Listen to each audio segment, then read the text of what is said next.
Students, अब हम आगे की पंक्तियां देखते हैं।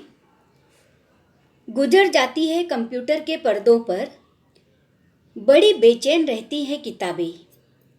उन्हें अब नींद में चलने की आदत हो गई है।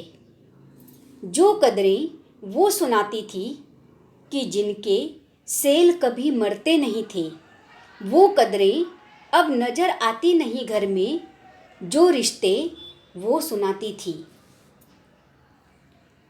शब्द के अर्थ पढ़ रही हूँ। कदरें अर्थात मूल्य, सेल का अर्थ होता है हमारे शरीर के अंदर की कोशिकाएं, रिश्ते अर्थात नाते। तो यहाँ पर कवि कहना चाहते हैं कि अब पूरा दिन हमारा कंप्यूटर के पर्दों पर ही गुजर जाता है और किताबें बेचैन रहती हैं। उन्हें लगता है कि कोई आए और हमें पढ़े। उन्हें अब नींद में चलने की आदत हो गई है।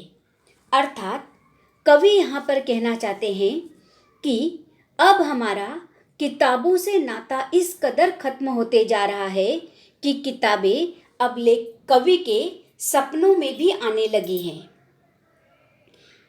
जो कदरें वो सिखाती थी या सुनाती थी, अर्थात बुक पढ़ने पर, कविताएं पढ़ने पर, कहानियां पढ़ने पर जो कीमती ज्ञान हमें मिलता था, वह कीमती ज्ञान हमें कंप्यूटर द्वारा मिलता है, लेकिन उतना नहीं।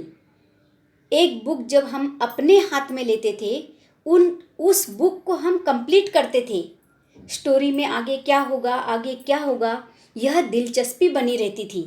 उससे कुछ हमें मूल्य मिलते थे और वह कहानी जो हमने पढ़ ली होती थी, उसके जो सेल अर्थात अपने शरीर की जो कोशिकाएं होती है, वह उसमें इतना घुल मिल जाती थी कोशिकाओं में वो कहानियाँ, कि वह कोशिकाएं कभी मरते नहीं थे।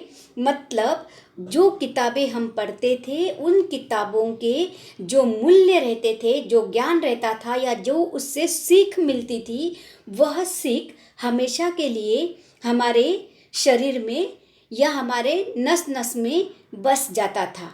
वो कदरें अब नजर आती नहीं घर में। अब वह मूल्य, वह कदर, उस तरीके का इज्जत अब घर में नजर नहीं आती है। जो रिश्ते वो सुनाती थी, किताबों को पढ़ने से हमारे रिश्ते मजबूत होते थे। घर में सबकी कद्र किस प्रकार करनी है, इज्जत देना, वह सब हम किताबों से सीखते थे।